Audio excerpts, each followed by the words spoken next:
सुप्रभात विद्यार्थी मित्रांनो, कसे आहात? मजेत ना? मी हो ठीक. सुजाता संजय तायडे, नाडकर्णी पार्क, मराठी शाळा क्रमांक 4 आणि माझ्या सहकारी श्रीमती नेतम आणि श्रीमती टेकवडे. आम्ही आपल्या आज या ऑनलाईन तासिकेमध्ये स्वागत करीत आहोत. विद्यार्थी मित्रांनो, आज आपला इतिहासाचा तास आहे. आजच्या तासिकेची सुरुवात आपण शिवाजी महाराजांच्या एका छानशा विचाराने करणार आहोत. आपण इयत्ता 7वी मध्ये मध्ययुगीन इतिहासाचा अभ्यास करत आहोत आणि यामध्ये आपण शिवाजी महाराजांच्या स्वातंत्र्याचा अभ्यास करत आहोत. तर आजचा शिवाजी महाराजांचा विचार आहे, राज्य छोटं असलं तरी चालेल, पण स्वतःच असावं. त्यामुळे स्वतःचं अस्तित्व निर्माण करा, तरच जग तुमचा आदर करेल. बालमित्रांनो, शिवाजी महाराजांनी याच विचाराने प्रेरित होऊन हिंदवी स्वराज्याची स्थापना केली आणि हिंदवी स्वराज्य स्थापन केले. एक आदर्श राज्यकर्ता म्हणून आपण त्यांचे नाव नेहमीच घेत आहोत. तर आज आपण इतिहासाचा 8वा पाठ आदर्श राज्यकर्ता हा आपण शिकलेला आहोतच, परंतु आज आपण या पाठाची थोडक्यात उजळणी घेणार आहोत. तर तुम्हाला माहितीच आहे विद्यार्थी मित्रांनो, की स्वराज्य स्थापनेपूर्वी महाराष्ट्रामध्ये आदिलशहा, सिद्धी, पोर्तुगीज आणि मुघल या सत्तांचं वर्चस्व होतं आणि या सर्व बलाढ्य सत्ता होत्या. या सत्तांशी शिवाजी महाराजांना संघर्ष करावा लागला. सर्व प्रकारच्या प्रतिकूल परिस्थितीमध्ये धैर्याने तोंड देत आणि शिवाजी महाराजांनी स्वतंत्र आणि सार्वभौम असे स्वराज्य स्थापन केले. स्वराज्याच्या कारभाराची चोख व्यवस्था केली. परंतु या स्वराज्य स्थापनेसाठीचा शिवाजी महाराजांनी जो संघर्ष केला, त्यावेळी त्यांना अनेक संकटांना सामोरं जावं लागलं. तुम्हाला चित्रामध्ये दिसतच आहेत पहा, काही प्रसंग आहेत.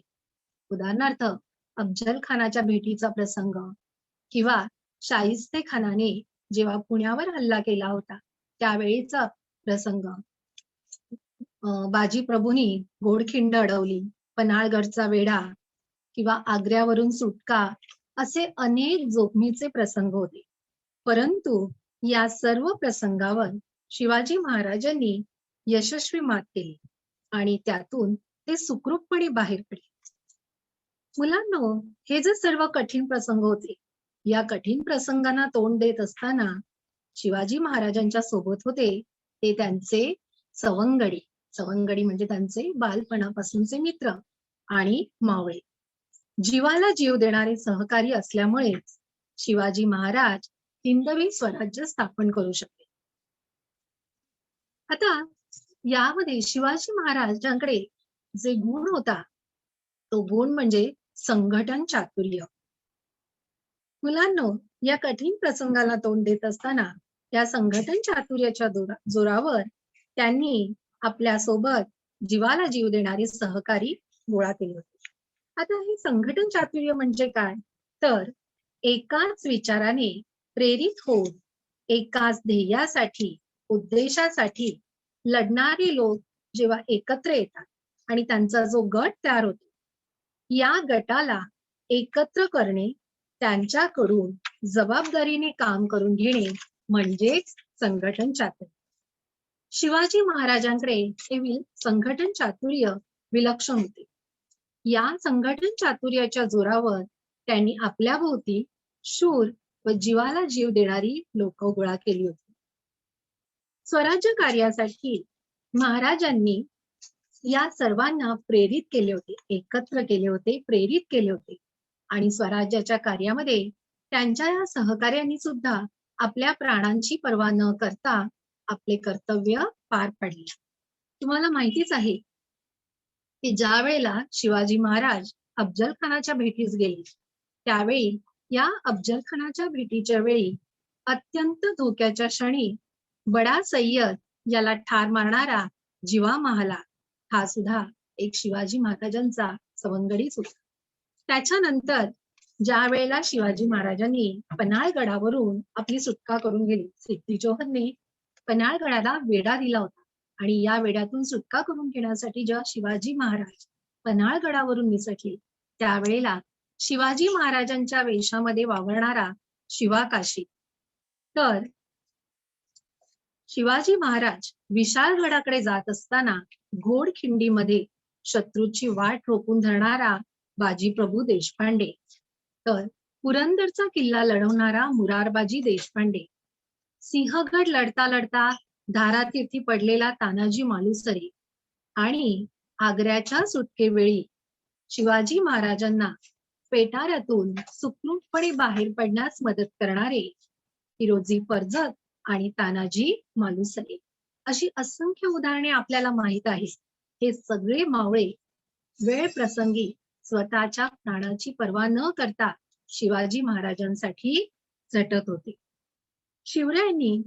शिवरायांसाठी लढले, शिवाजी महाराजांसाठी हे सगळे लढले. शिवाजी महाराजांना सुद्धा याची जाणीव होती. ते आपल्या सहकाऱ्यांची पित्याप्रमाणेच काळजी घेत असत आणि म्हणूनच ज्या वेळेला तुम्हाला माहितीच असेल की आधी लगीन कोंडाण्याचं म्हणणारा तानाजी मालुसरे सिंहगड लढता लढता धारातीर्थी पडला आणि अशा वेळेला त्याच्या मुलाचं लग्न, रायबा त्याच्या मुलाचं नाव होतं, तर या रायबाचं लग्न शिवाजी महाराजांनी स्वतः त्यांच्या गावी जाऊन लावून दिलं. तर त्याचप्रमाणे कान्होजी जेदे हे शिवरायांचे सवंगडी, ते सुद्धा उतारवयात ज्यावेळी आजारी पडले तेव्हा शिवाजी महाराजांनी त्यांना औषधोपचारामध्ये हयगय करू नये असे सांगितले.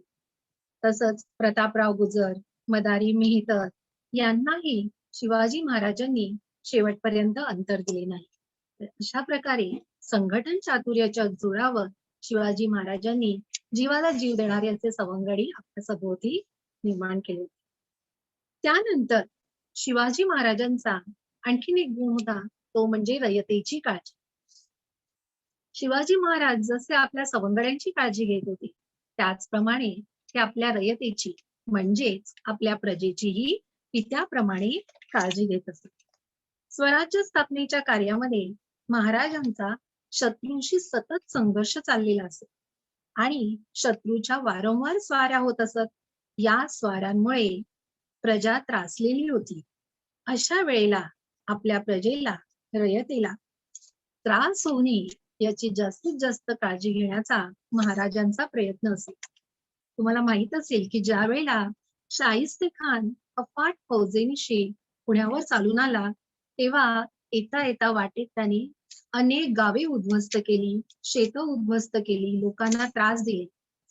त्यावेळेला महाराजांनी या परिस्थितीतून आपल्या प्रजेला कसे बाहेर काढता येतील यासाठी त्यांनी रोहिडे खोऱ्यांचे जे देशमुख होते, त्या देशमुखांना आपल्या रयते संबंधीचे आपले कर्तव्य पार पाडण्याची ताकीद दिली. त्यांनी या देशमुखांना काय सांगितले बघा, गावोगाव हिंडा आणि घाटाखाली जेथे सुरक्षित जागा असेल तेथे लोकांना त्यांनी नेण्यास सांगितले आणि या कार्यास एका घडीचाही दिरंग न करणे असे त्यास बजावले. एका घडीचा दिरंग न करणे म्हणजे क्षणाचाही विलंब न करणे. ताबडतोब त्या लोकांना, आपल्या प्रजेला सुरक्षित स्थळी पोहोचवण्यासाठी त्यांनी या रोहिडे खोऱ्याच्या देशमुखास ताकीद दिलेली होती. आणि पुढे त्यास आणखीन काय बजावले बघा, जर तुम्ही रयतेची अशी काळजी घेतली नाही तर मुघल सैन्य येईल, लोकांना कैद करेल आणि त्याचे पाप मात्र तुमच्या माथी बसेल. तर असे हे शिवाजी महाराज आपल्या सवंगड्यांप्रमाणे आपल्या रयतेचीही काळजी घेत असत. शिवाजी महाराज जसे आपल्या रयतेची काळजी घ्यायचे, त्याचप्रमाणे ते आपल्या सैनिकांचीही काळजी घेत असत. त्यांचं लष्कर विषयक धोरण हे कडक शिस्तीचं होतं. त्या काळामध्ये सैनिकांना वेळच्या वेळी वेतन म्हणजे पगार, सैनिकांना वेळच्या वेळी वेतन दिले जावे याबाबत त्यांचा कटाक्ष असे आणि सैनिकांना जहागिरी देण्याऐवजी रोख वेतन देण्याची पद्धत त्यांनी त्यावेळी सुरू केली. तसंच ज्या ज्या वेळा मोहिमा होत किंवा लढाया होत, अशा वेळेला शत्रूच्या प्रदेशामध्ये सैनिकांना जे काही मिळेल ते सर्व सरकारामध्ये जमा करण्याचा त्यांनी सैनिकांना आदेश दिलेला होता. आणि युद्धामध्ये, लढाईमध्ये ज्या सैनिकांनी पराक्रम केलेला आहे अशा सैनिकांचा ते सत्कारही करत. अशा सैनिकांचा ते सत्कारही करत. तसंच जर लढाईत एखादा सैनिक मृत्यू पावला तर त्याच्या कुटुंबाच्या उदरनिर्वाहाची काळजी घेतली जात असे. केवळ आपलेच सैनिक नाही तर लढाईमध्ये जखमी झालेले जे शत्रू सैनिक असत त्यांच्यावरही योग्य तो औषधोपचार केला जाईल. या च्या कैदी सैनिकांना सुद्धा चांगली वागणूक दिली जाईल. जे शरण आलेले असतील किंवा ज्यांना कैद केलेला आहे अशा शत्रू सैनिकांशी सुद्धा ते चांगलंच वागत असे. आणि सैनिकांना त्यांनी सक्त ताकीद दिलेली असे की त्यांनी रयतेला कोणत्याही प्रकारचा त्रास देऊ नये, शेतकऱ्यांनाही कोणत्या प्रकारचा त्रास देऊ नये अशी सक्त ताकीद त्यांनी सैनिकांना केलेली. त्यानंतर शिवाजी महाराजांचा आणखीन एक गुण आपण पाहणार आहोत तो म्हणजे सहिष्णू वर्तन. सहिष्णू वर्तन म्हणजे सर्व धर्मांविषयी आदर बाळगणे.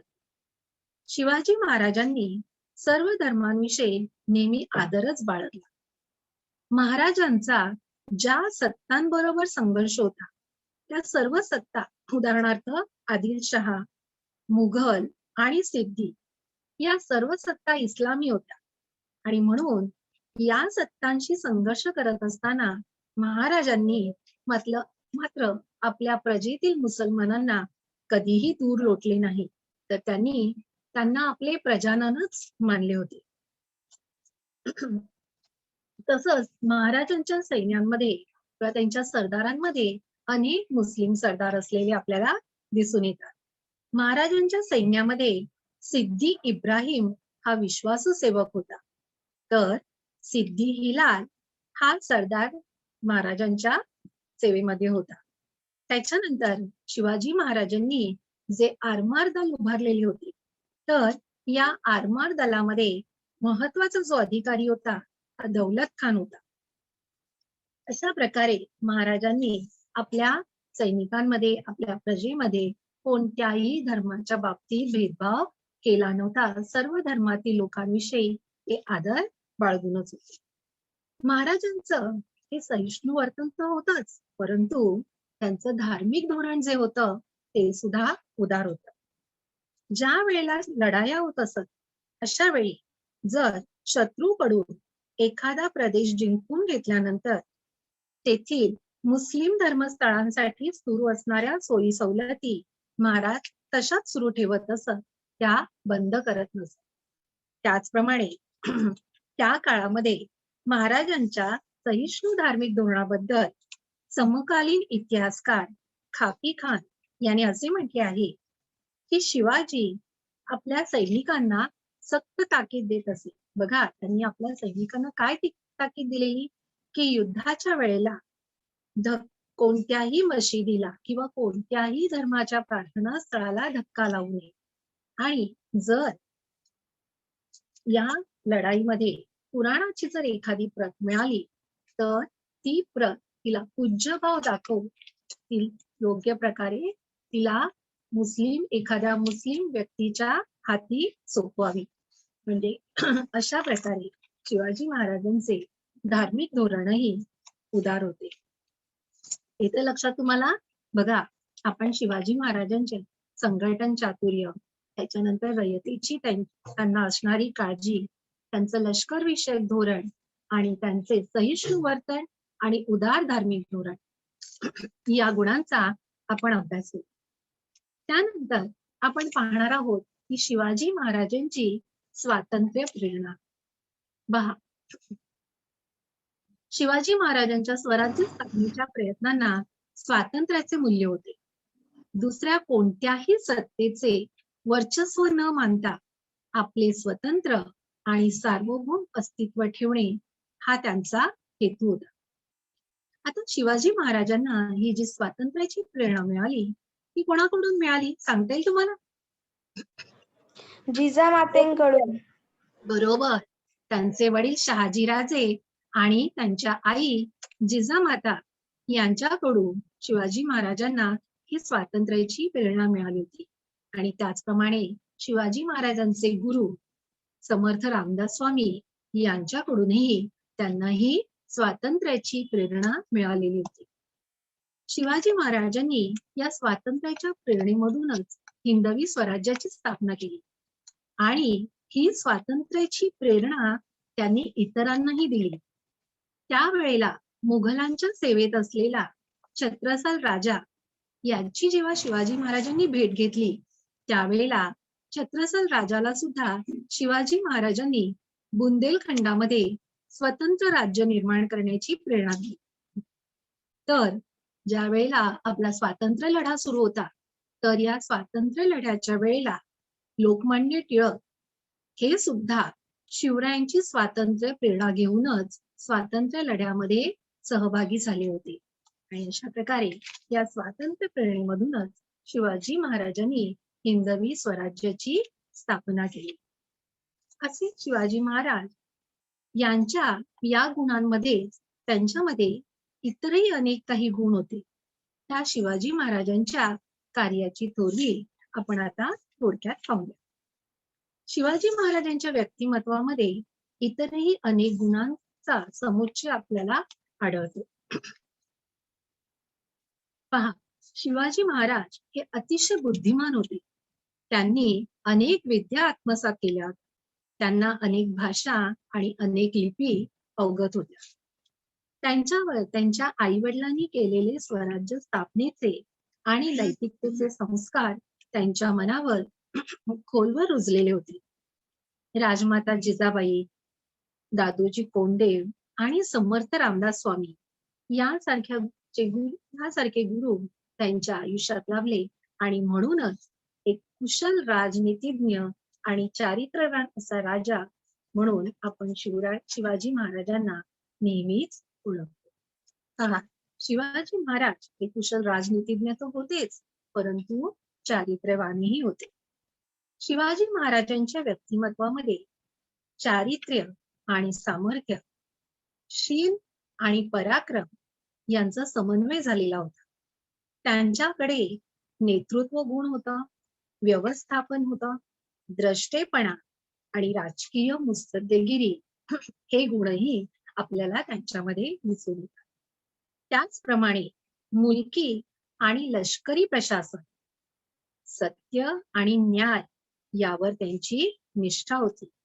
सर्वांना समान वागणूक देणे, तसंच भावी गोष्टींचा आराखडा तयार करून ठेवण्याचे नियोजन आणि नियोजित प्रकल्प तडीस नेणे, संकटामध्ये कोणत्याही संकटामध्ये खचून न जाता उफाळून येण्याचा त्यांचा निर्धार आणि सदैव जागृत राहण्याचा सावधपणा इत्यादी असंख्य गुण आपल्याला शिवाजी महाराजांमध्ये दिसून येतात. तुम्हाला माहितीच आहे मुलांना की शिवाजी महाराजांकडे अपुरे सैन्यबळ होते, परंतु त्यांनी न डगमगता त्यांनी सह्याद्रीच्या दऱ्याखोऱ्यातील डोंगर कपारींचा अभ्यास केला, तेथील भौगोलिक परिस्थितीचा अभ्यास केला. कारण मनुष्यबळ अपुरी सैन्यबळ तर त्यांच्याकडे होतेच, परंतु मर्यादित आर्थिक बळ या सर्व गोष्टींचा विचार करून शिवाजी महाराजांनी नवीन अशी युद्धनीती अवलंबली होती. त्यांनी कोणत्या युद्धनीतीचा उपयोग केला रे शत्रूशी लढताना? सांगता येईल तुम्हाला? गनिमी कालवा. बरोबर बरोबर. त्यांनी शत्रूशी कधीही उघड्या मैदानावर लढाई केली नाही. त्यांनी नेहमी सह्याद्रीच्या डोंगर कपाऱ्या, दऱ्याखोऱ्या यांचा उपयोग करून गनिमी कावा या पद्धतीनेच आपल्या शत्रूंशी सामना केला आणि शत्रूलाही त्यांच्या या गनिमी काव्याचा इतका धसका होता की शत्रू नेहमी जेव्हा डोंगर कपारातून जात असे तेव्हा त्यांना भीती वाटायची की शिवाजीचे सैन्य कुठूनही येईल आणि आपल्यावर हल्ला करेल. त्याचप्रमाणे शिवाजी महाराज हे चारित्र्यवानही होते. त्यांनी स्त्रियांच्या बाबतीत जर कोणी अनुचित वर्तन केले तर त्यास ते कठोर शिक्षा करत. तुम्हाला माहितीच आहे की सुरतेवर जेव्हा शिवाजी महाराजांनी स्वारी केली तेव्हा सुरतवरून लूट आणली गेली होती आणि यामध्ये कल्याणच्या सुभेदाराच्या सुनेलाही त्यांच्या सैनिकांनी आपल्याबरोबर घेऊन आले. जेव्हा शिवाजी महाराजांना ही गोष्ट कळली तेव्हा शिवाजी महाराजांनी तिचा योग्य प्रकारे आदर सत्कार केला आणि तिला पुन्हा तिच्या घरी परत पाठवले. तर अशा प्रकारे शिवाजी महाराज हे स्त्रियांच्या बाबतीत नेहमीच आदरणीय असे होते. त्याचप्रमाणे त्यांनी आपल्या प्रजेतील शेतकरी, कारागीर, सैनिक, व्यापारी या सर्वच घटकांची ते नेहमी काळजी घेत असत. शिवा यानंतर आपण पाहणार आहोत ते शिवाजी महाराजांचे धार्मिक धोरण.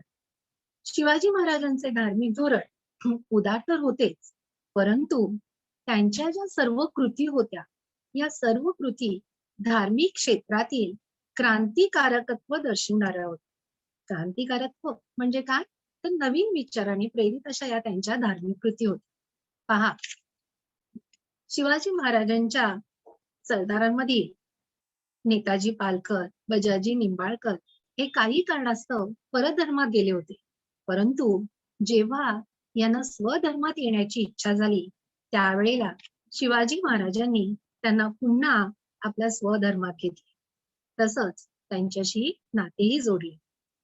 त्याचप्रमाणे त्या वेळेला समुद्र पर्यटनाला काही धार्मिक कारणांमुळे बंदी होती, विरोध केला जात असे, परंतु समुद्रावरून आपल्याला शत्रूचा धोका आहे.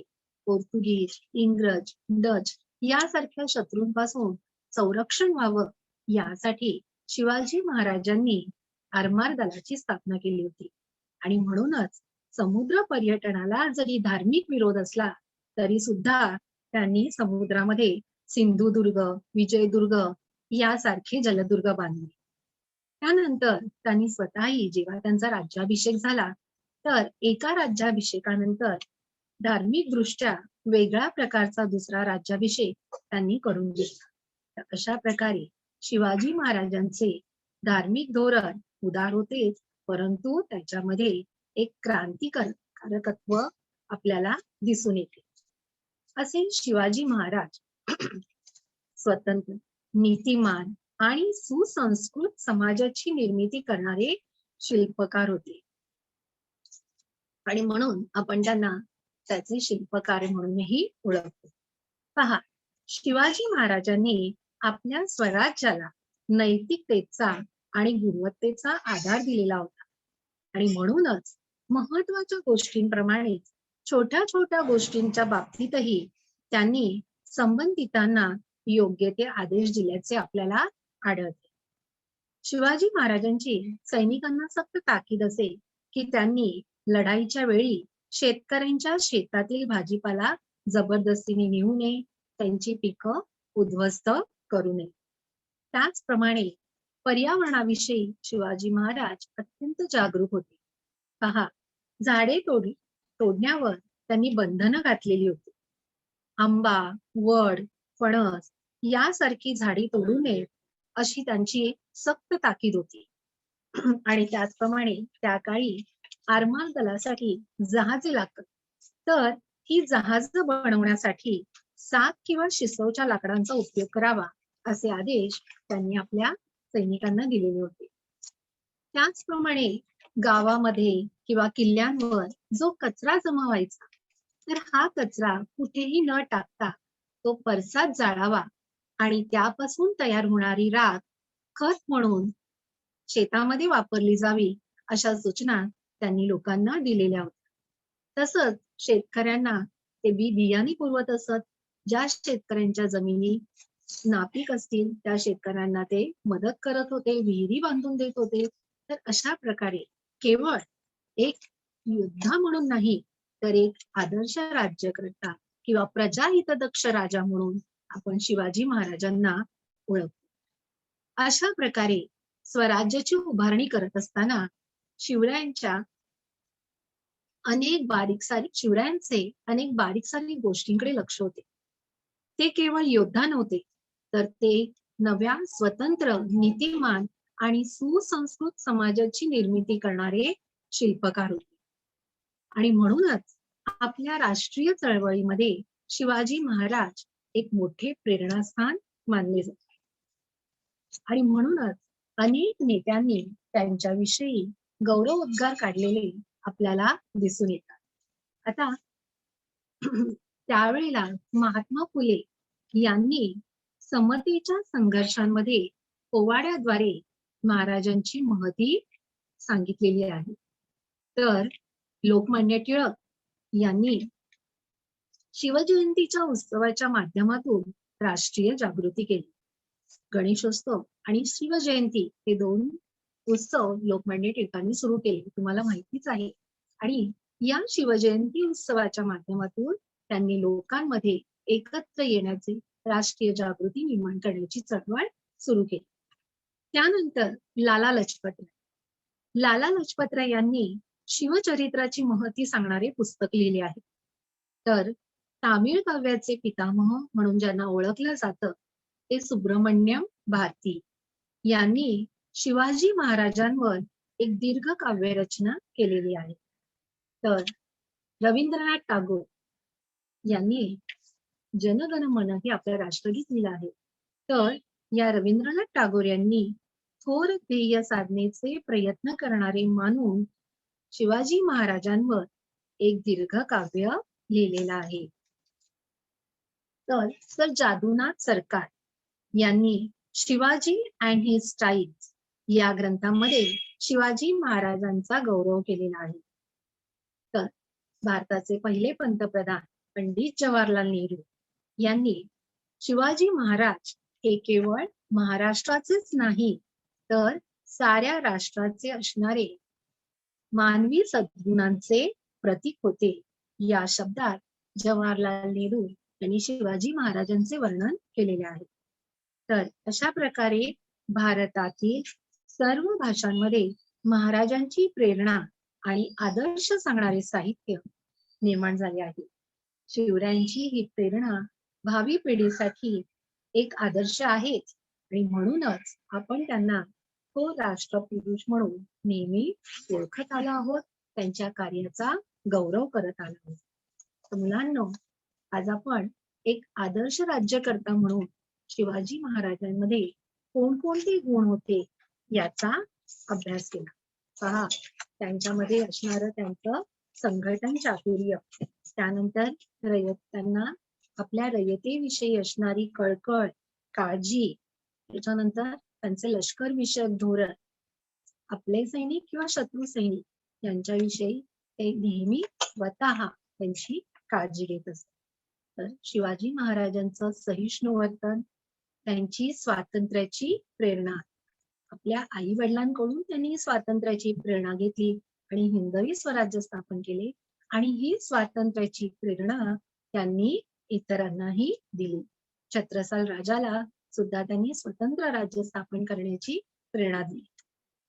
अशा प्रकारे त्यांच्यामध्ये हे गुण होतेच, परंतु कुशल नेतृत्व, त्याच्यानंतर तोफ व्यवस्थापन, मुत्सद्देगिरी, दूरदृष्टी, सगळ्यांना समान वागणूक देणारा राजा, दक्ष प्रजापालन, आपल्या प्रजेची काळजी घेणारा, कुशल राजनीतिज्ञ आणि उदार धार्मिक धोरण, सावध नेता, कोणत्याही संकटाच्या वेळी खचून न जाता युक्तीने नियोजनबद्ध पद्धतीने शत्रूशी सामना करणारा, कुशल संघटक, आपल्या सर्व सवंगड्यांना मावळ्यांना एकत्र घेऊन स्वराज्य स्थापनेचे कार्य करणारा, लोककल्याणकारी राजा म्हणून आपण शिवाजी महाराजांना ओळखत आलो आहोत आणि त्यांचा गौरव करत आलो आहोत.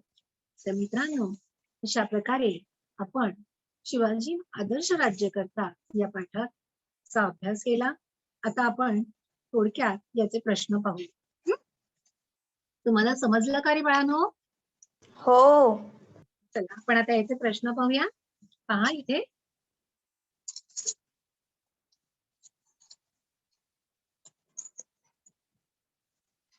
बघा, एका शब्दात लिहा.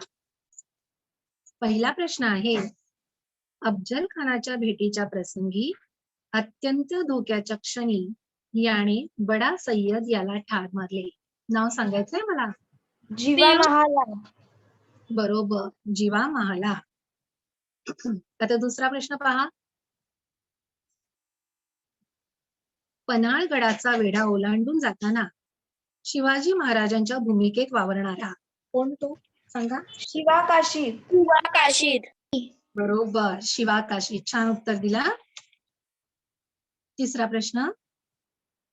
गोडखिंडीमध्ये शत्रूची वाट रोखून धरणारा.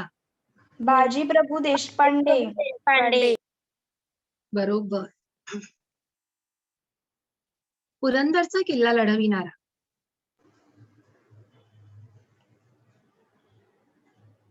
पहा, पुरंदरचा किल्ला कोणी लढवला रे? मुरारबाजी देशपांडे. पांडे. बरोबर, छान. सिंहगड जिंकण्यासाठी धारातीर्थी पडलेला. तानाजी मालुसरे. स्वराज्याच्या आरमारातील महत्वाचा अधिकारी.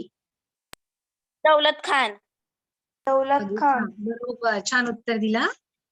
बुंदेलखंडामध्ये स्वतंत्र राज्य निर्माण करणारा राजा.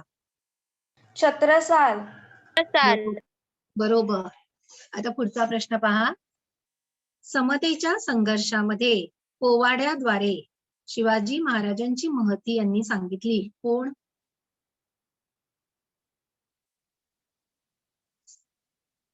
पोवाड्याद्वारे शिवाजी महाराजांची महती कोणी सांगितली? ज्योतिराव फुले. बरोबर, ज्योतिराव फुले. महात्मा ज्योतिराव फुले. राष्ट्रीय जागृतीसाठी शिवजयंती उत्सव यांनी सुरू केला. लोकमान्य टिळक. बरोबर, बरोबर, छान. शिवचरित्राची महती सांगणारे पुस्तक लिहिले. लाला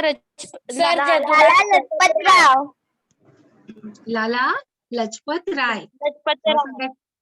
परत सांग मला. लाला लजपत राय. बरोबर, छान छान छान. आता पुढचा प्रश्न पाहूया.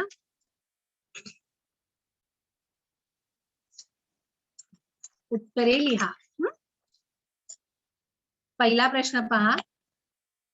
शिवाजी महाराजांच्या आयुष्यातील जोखमीचे प्रसंग कोणकोणते होते? मी सांगू आयुष?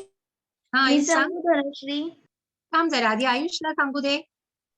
शिवाजी महाराजांच्या आयुष्यात पुढील जोखमीचे प्रसंग आले. एक अफजल खान भेटीचा प्रसंग. बरोबर. पन्हाळ्याचा प्रसंग. शाहिस्त खानावरील छापा. आग्र्यातून औरंगजेबाच्या तावडीतून स्वतःची करू. बरोबर आहे बाळा. तुझा आवाज येत नाहीये. मी सांगू का धनश्री? नाही, आयुषने बरोबर सांगितलं. हा, बरोबर. एकदा धनश्री पुन्हा सांग. Okay ma'am. हा, सांग. स्वराज्य स्थापनेसाठी संघर्ष करताना महाराज स्वतः अनेक मोठ्या धोक्यांना सामोरे गेले.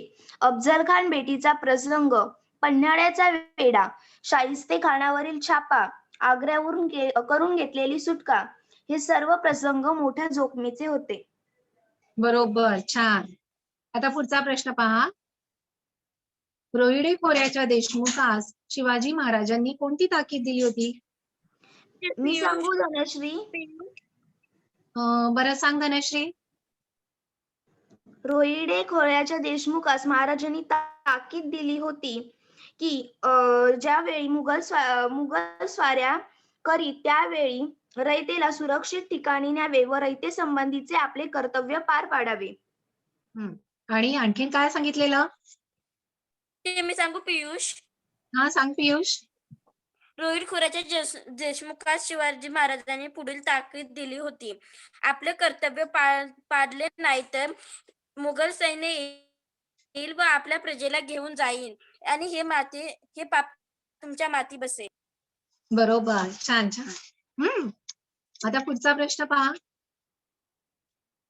रयतेचे नुकसान होऊ नये म्हणून शिवरायांनी सैनिकांना कोणती ताकीद दिली होती?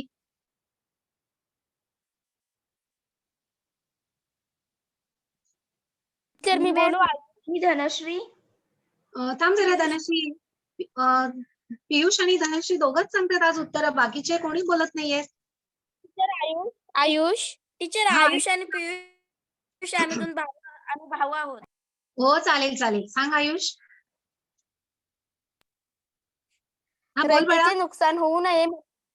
रयतेचे नुकसान होऊ नये म्हणून शिवरायांनी आपल्या सैनिकांना पुढील बाबतीत सक्त ताकीद दिली होती.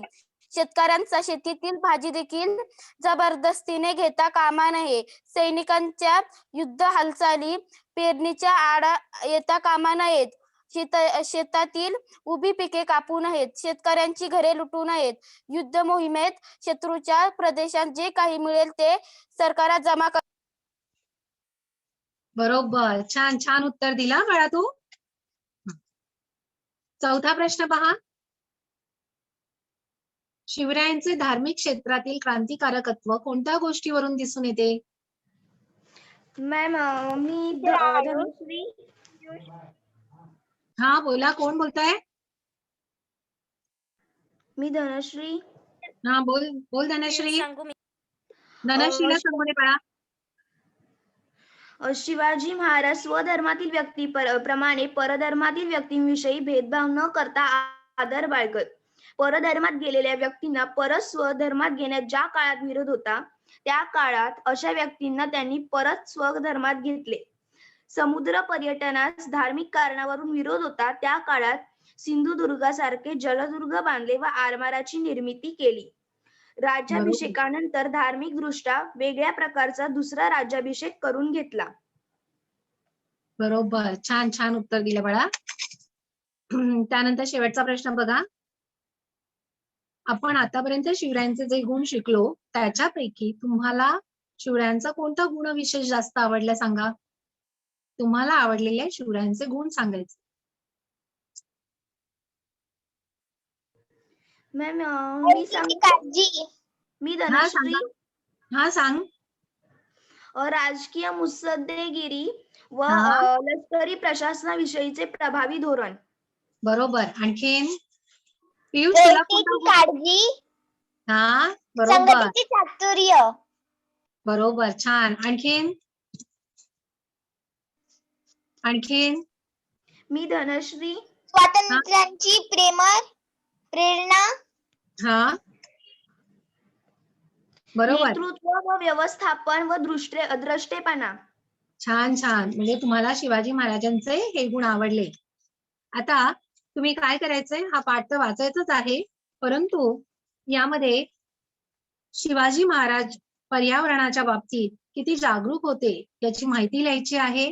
आणि आत्ताच्या युगामध्ये सुद्धा आपण पर्यावरणाची का काळजी घेतली पाहिजे हे तुम्ही लिहायचंय. येते लक्षात? बघा, त्या काळी शिवाजी महाराजांनी पर्यावरणाचं महत्व जाणलेलं होतं परंतु आजही या पर्यावरणाला तितकेच महत्व आहे आणि आपण त्याची काळजी घेतली पाहिजे. तर आपण पर्यावरणाची का काळजी घ्यायची याचं उत्तर तुम्ही आज घरी लिहायचं आहे. आलं लक्षात? तर मुलांनो, आपला हा आजचा पाठ इथेच संपला आहे. आपण आता पुन्हा भेटूया पुढच्या वेळी. धन्यवाद.